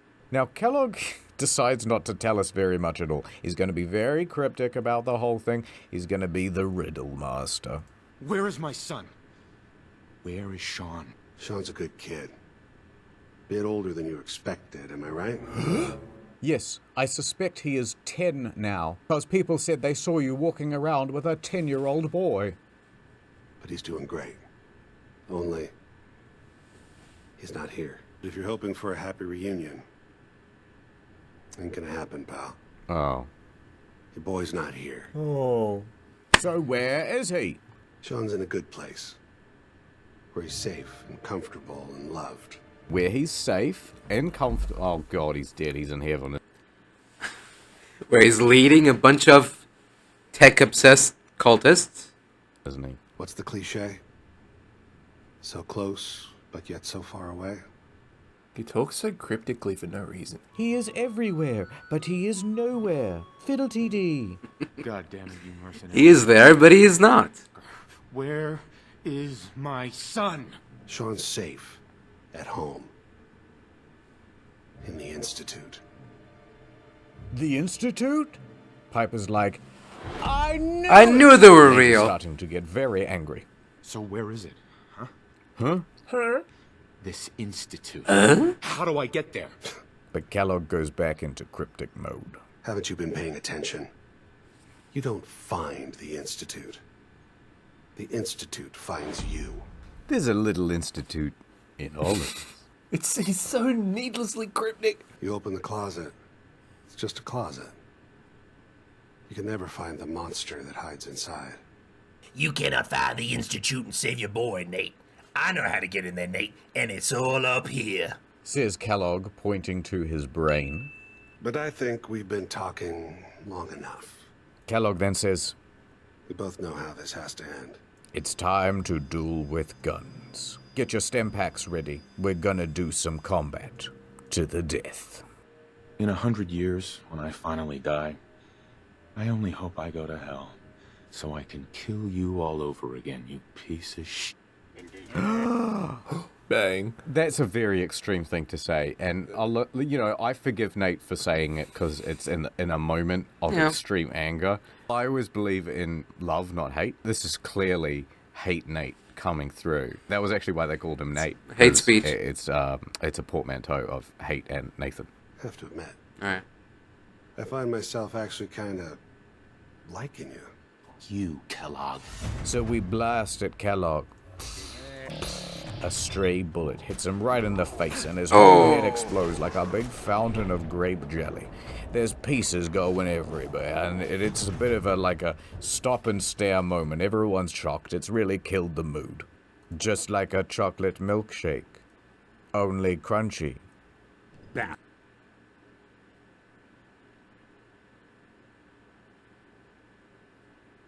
What? Bastard won't be hurting. It's a bit of... There's pieces going everywhere, and it's a bit of a stop and stare moment. Everyone's shocked. It's really killed the mood. Just like a chocolate milkshake. A chocolate milkshake? Only crunchy.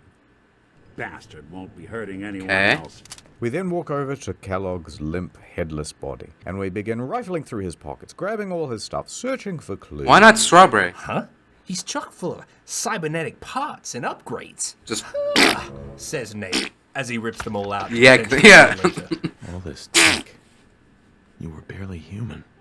Valentine wisely says, We should take a look around, get all the intel this place can hide. Next to his corpse is Kellogg's computer terminal. So we crack it open to look for any juicy info, and we find a message. The boy, Sean, successfully delivered back to the Institute. Payment received. And then we play some games on this super... Thank God he didn't delete all of those important and valuable messages. Otherwise, we would have had another dead end. out PC. So we turn to Valentine and we ask him, Nick. So, Kellogg wasn't giving us any bull.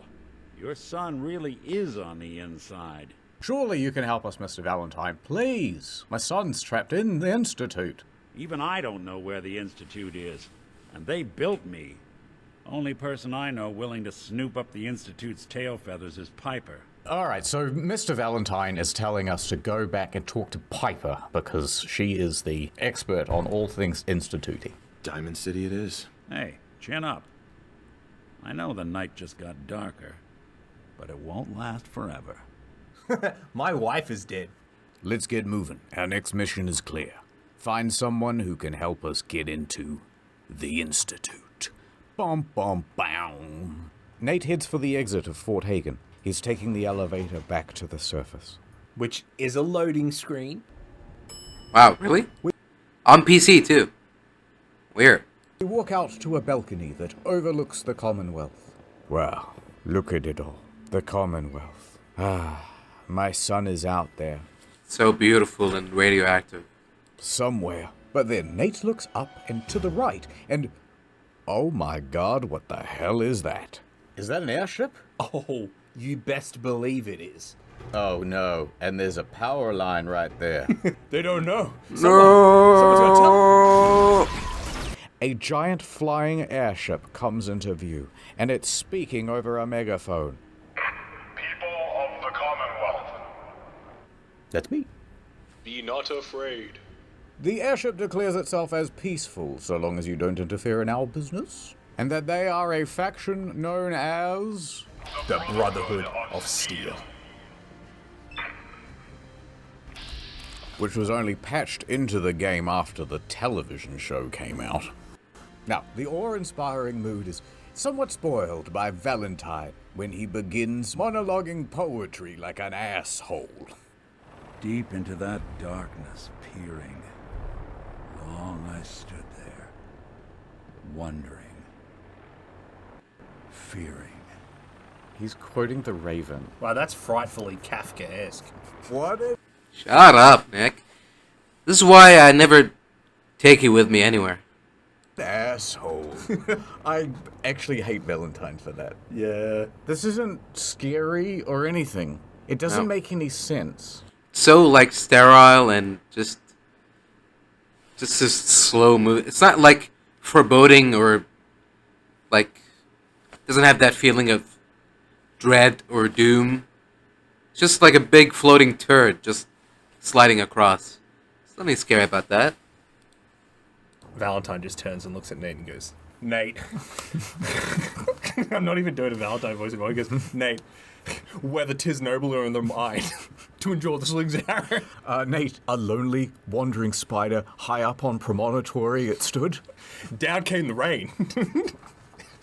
And watch the spider. Fucking stupid. Shut up. When will we find my son? Well, it may not be today, may not be tomorrow. But something, the rest of your life. Takes a drag of a cigarette. Rosebud.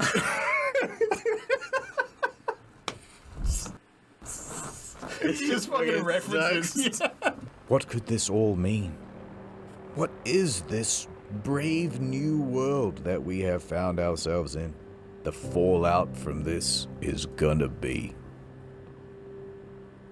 phenomenal. Wow. Okay, well, the video is nearly over, so let's just finish this. We just met Kellogg. That's crazy. You know, I didn't know what I was expecting, but it wasn't that. So we kill Kellogg, and one thing that I did find surprising is that not just that we went rummaging through his pockets, but we decided to go rummaging through the inside of his body, and we took his clothes off too. Exploded skull. Sort of blasting past, I think, the biggest revelation. Yeah. Is that little Sean, Kellogg said he's a bit older. What? A little older than you may have expected. So it's kind of crazy that Kellogg would kill Nora, take Sean, freeze us, and then we just be let out 10 years later? It's like... Yeah, what the heck? I don't know. It's very cryptic. We thought that... Well, I guess the implication was that you were, like, let out by, like, a system malfunction. I don't think you... It's not really confirmed that you were let out on purpose until later on. It's all the revelation we're going to get here. But once we got outside, what the heck is that? We said as we're pointing directly at a big Hindenburg. Now, I don't know much about the Brotherhood of Steel, right? Mm-hmm. The fact that their arrival has warranted Valentine to start quoting literature Deep into that darkness, peering. makes me think that maybe these guys are pretty serious business. I mean, they're a mystery to us for now, but I've seen the television show, and I don't like them. I find them to be kind of boring. They're interesting in Fallout 1, but then it's like they come here and it's like, what are they doing? What do they add? You could just have other dudes in power armor, you know? Well, Exactly, yeah. If you watch the Fallout show, the Brotherhood and the Fallout show are exactly like the Brotherhood in Fallout 3 and 4. It's nothing different.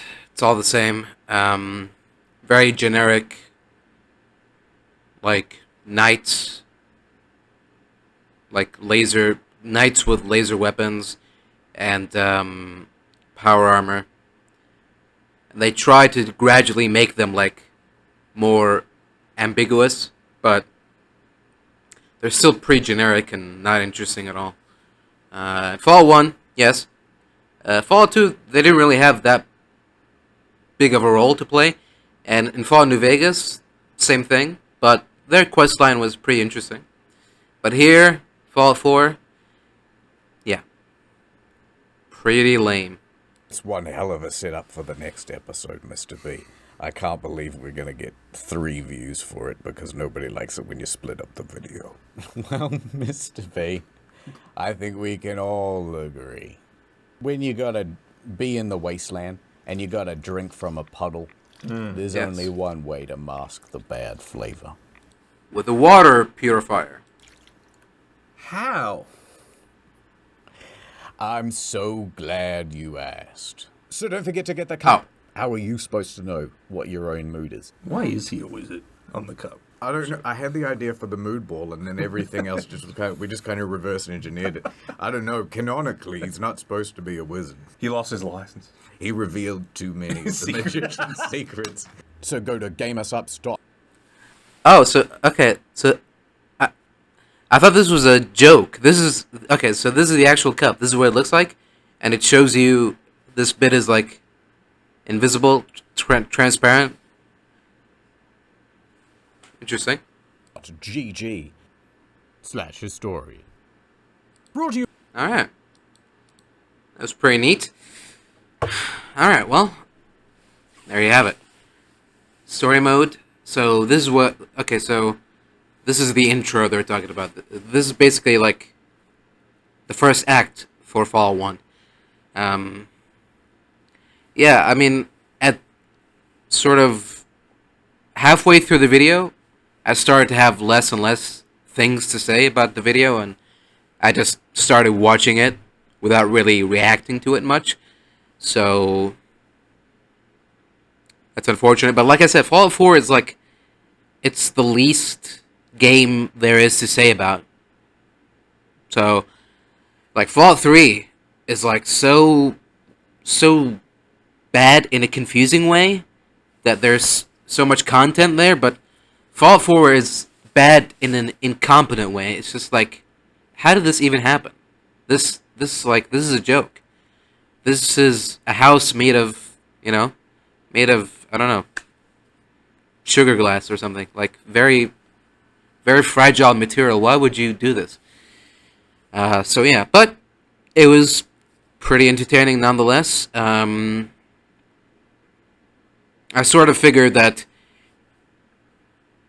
if they don't want their video to be like 10 hours long, they would have to only recap the main plot line and leave out any side quests at all. But I mean, they did include some side quests.